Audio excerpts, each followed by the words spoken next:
Empezamos la segunda grabación entonces. Entonces estábamos diciendo que las comunidades, la mayoría, pues son formadas por Pablo y pues transmiten eso que él ya recibió, pero tienen esa gran experiencia, esa gran comprensión de Pablo con el Antiguo Testamento. Las comunidades a las que Pablo escribe son greco-romanas. Vean, no tienen que ver nada el ambiente judío, no pertenecen a ese ámbito. Entonces Pablo tiene que hacer el esfuerzo de ir como poniendo en su idioma y en su cultura la experiencia judía. Y acuérdense que Jesús era judío, pues. Pero Pablo necesita adaptar sus cartas a esos destinatarios, explicar el mensaje evangélico a esa cultura. Miren, esto es sumamente importante porque eso es lo que nosotros llamamos inculturización. Eso es algo que tenemos que hacer con nuestras generaciones nuevas. Y que además es sumamente difícil. Además es sumamente difícil. Pero es vital, porque muchas veces cuando nosotros queremos solo transmitir toda la tradición con toda la fuerza, ni lo aceptan ni lo entienden y es un rotundo fracaso. Así es que, por eso les decía, el trabajo del teólogo básicamente es eso, actualizar el mensaje. Y todos los cristianos, no teólogos de documentos ni de cartón, no, todos tendríamos que tener esa comprensión para, o sea, que lo que le estoy diciendo es que todos tendríamos que ser en espíritu teólogos, de actualizar el mensaje a nuestras circunstancias, a nuestros momentos, a nuestra vida. Sobre todo si queremos llevar el mensaje de Jesús. No podemos traer, bueno, es que a mí me lo enseñaron así. No, es que eso es vivo y dinámico. Y el Espíritu Santo es vivo y dinámico. Eso fue lo que quiso hacer Juan 23, San Juan 23, con Vaticano II. Lamentablemente ya ven ustedes cómo reacciona la tradición. Mira, ¿te puedo hacer un comentario? Dime. Ahora que mi nieta está recibiendo catequesis conmigo, trato de que lo que le voy a hablar parta de su experiencia personal. El otro día me dijo, me castigaron. ¿Por qué te castigaron? Bueno, y de ahí partió el poder entender, que ella entendiera, ¿y Dios castiga? Entonces, fue muy bonito porque fue entendiendo que ella pertenece a Dios y que Dios no la castiga, sino que la deja que aprenda por su propia experiencia. Entonces, ya no me he vuelto muy tradicionalista. Yo quiero actualizar la catequesis con la experiencia de la vida diaria. No sé si lo estoy haciendo bien, pero veo que ella va entendiendo, ¿sí? Va entendiendo. No en oraciones y fórmulas, sino que es lo que Jesús quiere de ella, que ella lo conozca, ¿ok? Claro, sí. Y acuérdate pues de que uno pues nunca sabrá si hace las cosas bien o mal, pero tenemos la gran ayuda del Espíritu. Entonces nosotros nunca estamos solos haciendo lo que hacemos, sino que estamos pues con una voluntad humana, con una capacidad humana, pero reforzados. Yo estaré con ustedes hasta el fin del mundo, pues nos hace entender que el mensaje es de Él, que el reino es de Él. Y bueno, y Él dijo estar ahí, pues nuestras fuerzas serán las que son, pero Él hace la mayor parte. Entonces nosotros lo ponemos con la mejor intención, con limitaciones, pero Él hace la mejor parte. Entonces, aquí el tema más importante es el amor que Pablo tiene por el Señor, porque eso es lo que da la fuerza, le da la fuerza para darlo a conocer. Eso también lo inspira, eso también le revela la forma como lo tiene que hacer. La vivencia se impone como una exigencia de amor, lo que tú estás diciendo ahorita, o sea, la vida. Ya no es que a mí me interesa que esté aquí porque esto es la tradición o porque esto me lo decían. No, es la exigencia del amor. Es el amor que Él nos tiene y el deseo de... Fíjense que no sé si fue en este grupo, no sé si fue en este grupo, que yo decía, cuando la gente dice por todo esto que está pasando, ya ven todo lo que pasa que en Nicaragua, que en Libia, que la pandemia, bueno, por todos lados, ya el cardenal de Nicaragua ya dijo que no sé quién anda suelto, bueno, todo eso. Entonces la gente dice, otra gente dice, ya viene el fin del mundo, es que esto ya es el fin del mundo. Entonces yo decía, miren, hay que leer bien lo que dice Jesús cuando le preguntan cuándo va a terminar todo. Dice, primero tiene que llevarse el mensaje a todo el mundo. Claro, van a ver cosas en el cielo, van a ver cosas que van a pasar, guerras, terremotos, todo eso. Sí, pero todo eso no se preocupen tanto. Él tiene que ser conocido en toda la humanidad. Y claramente, si están destruyendo las iglesias, él no está siendo conocido. Entonces, no, el mundo no se va a acabar todavía, falta, según lo que dijo Jesús, ¿no les parece? Sí, muy de acuerdo. Falta y falta mucho, porque todavía no lo conocen, no lo reconocen y no lo respetan. Bueno, entonces va para largo, esto no se acaba todavía. Entonces, bueno, pero tú no ves en esta época, con tantos ataques a la iglesia, con tanto pecado, una época de purificación, la misma pandemia. Pues de repente, no todo el mundo reacciona de la misma manera.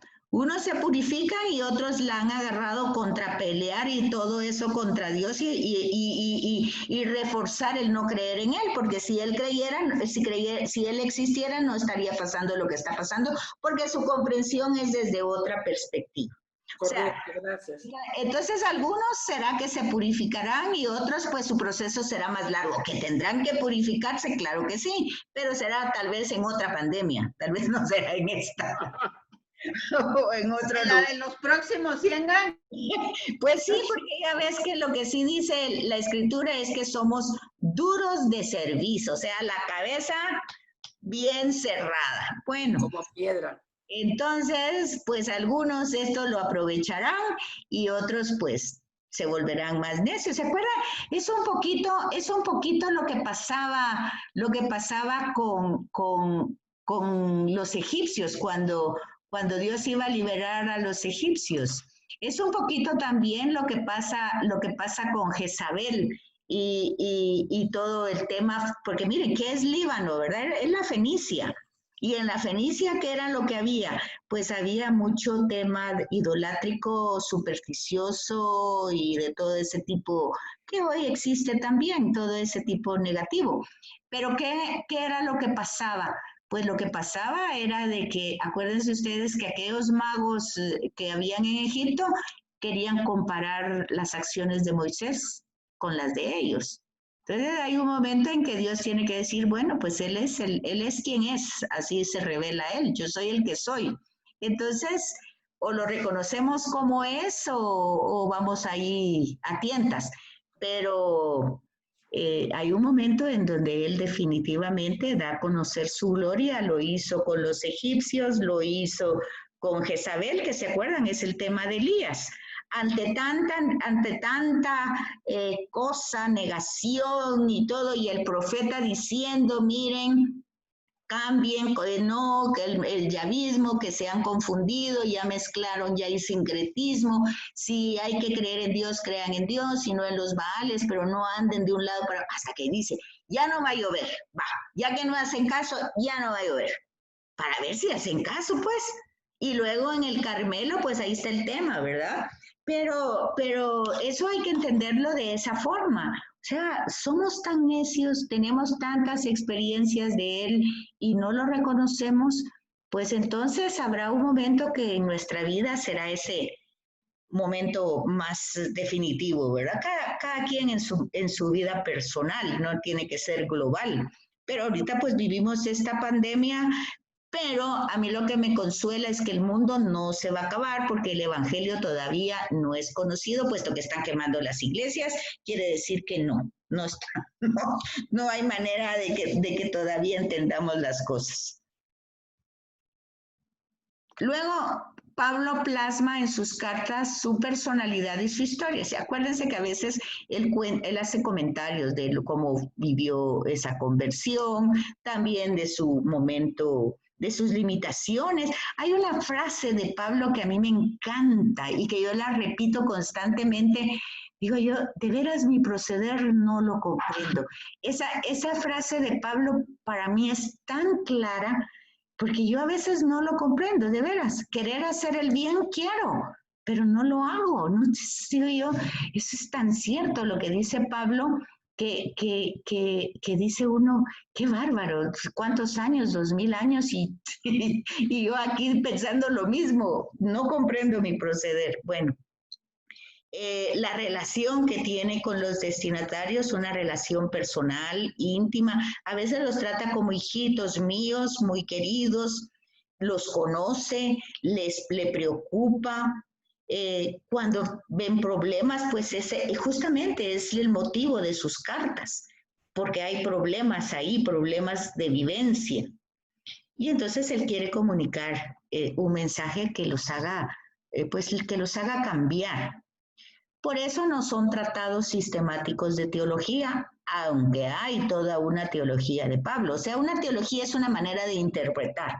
Entonces vemos, por ejemplo, la manera de interpretar a Jesús de Juan en su evangelio no es la misma manera de interpretar de Pablo hacia los griegos.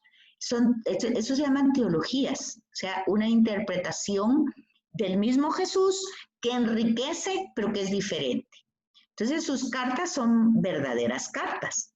No, pues eran a veces privadas, pero se volvieron circulares, eso ya lo habíamos dicho. Entonces, pero no tienen el sentido literario de lo que hay. En esa época se entendía por epístolas. Son exposiciones que van a lectores concretos, todos fieles a Cristo. Su mensaje es muy valioso.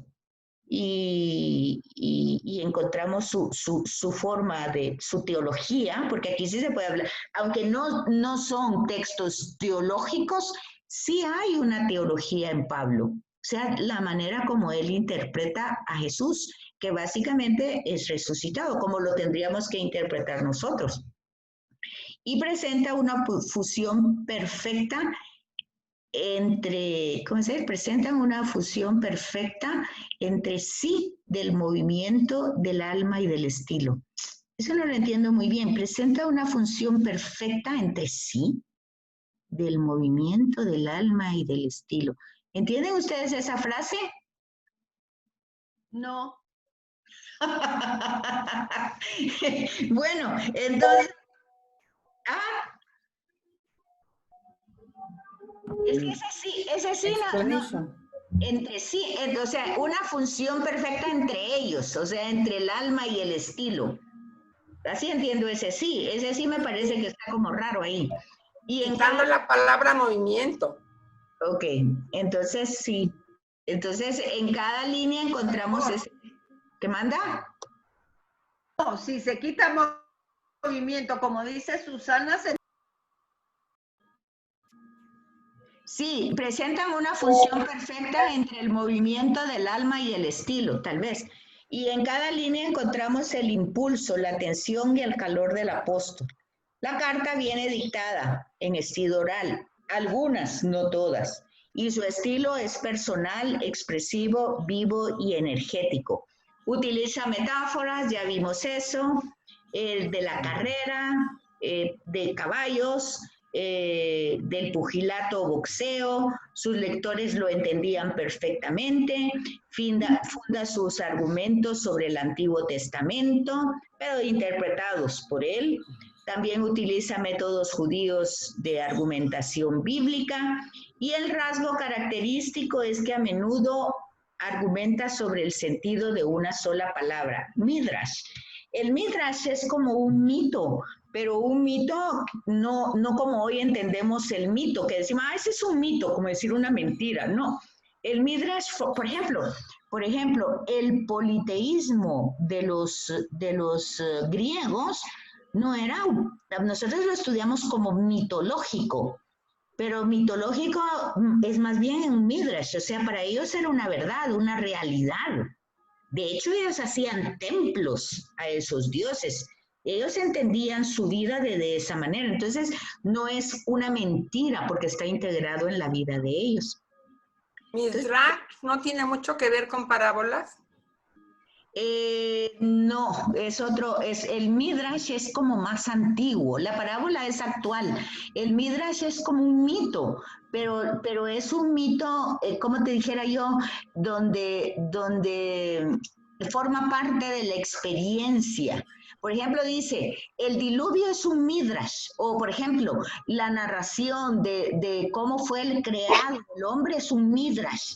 Sí, pero es un midrash que tiene consistencia en la realidad, no es un mito como la de los griegos, como una mitología. Porque si tú miras, por ejemplo, que Dios creó al hombre de barro, bueno, pues tú ya te das cuenta que cuando nos morimos nos volvemos tierra. Entonces es un midrash, pero tiene sentido real.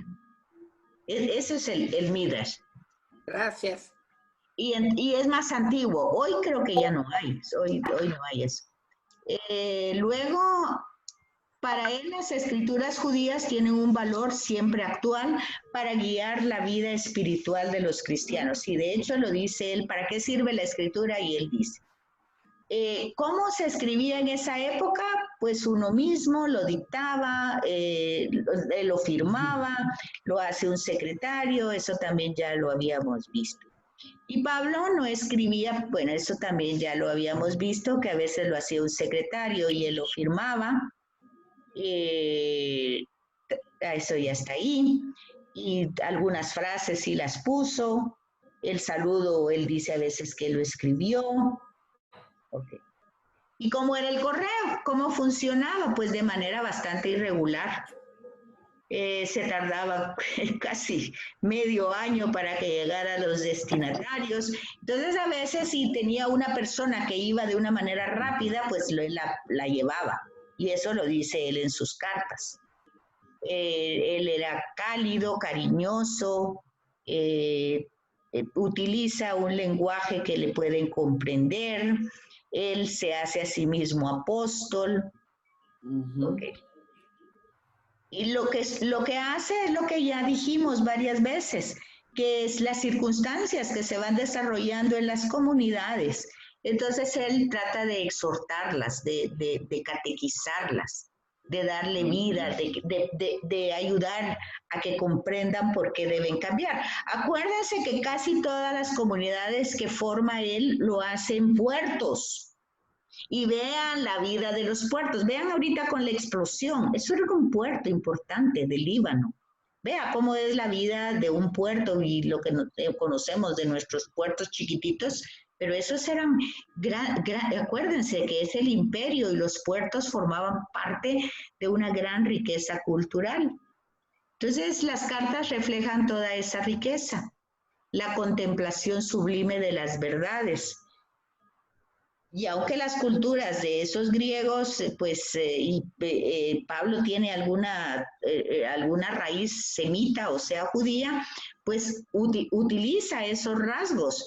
Pero básicamente lo que dijimos anteriormente, trata de hacer paradojas, comprensiones, utiliza muchos elementos retóricos, utiliza su inteligencia deductiva, utiliza todos los elementos que él tiene para que Jesús sea comprendido.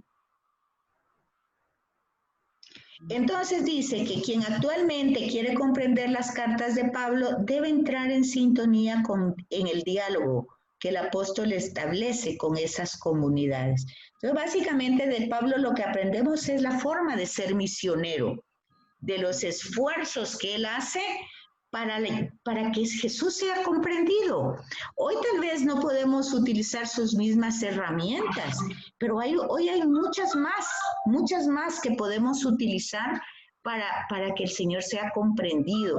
Utilizar todos los elementos, por ejemplo, ahorita cuando utilizamos la tecnología, cuando las clases se siguen impartiendo de esta forma, pues es una manera de inculturizar y de actualizarnos. Había para Felipe Antonio.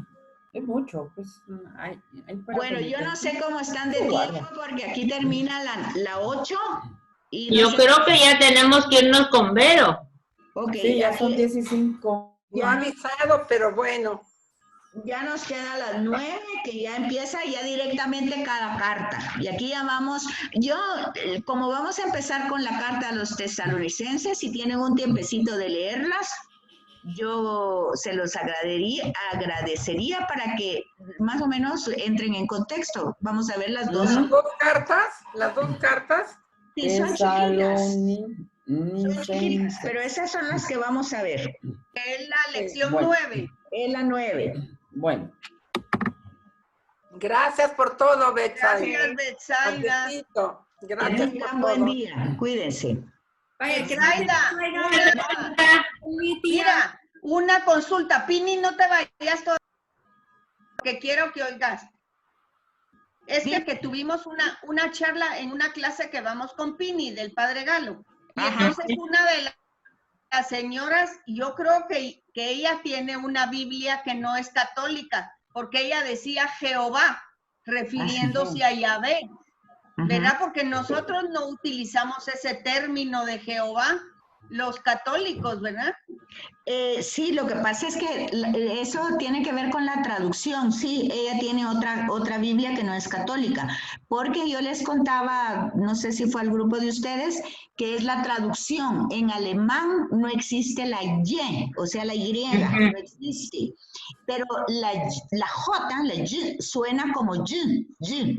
Entonces, cuando se tradujo la palabra Yahvé, en alemán no existe la Y, entonces se le tradujo en sonido por la J. Entonces nosotros como ni somos alemanes ni somos judíos, no decimos ni Yahvé ni Jehová, sino que decimos Jehová tal como está escrito ahí. Pero es un tema de traducción de Biblia. Ok.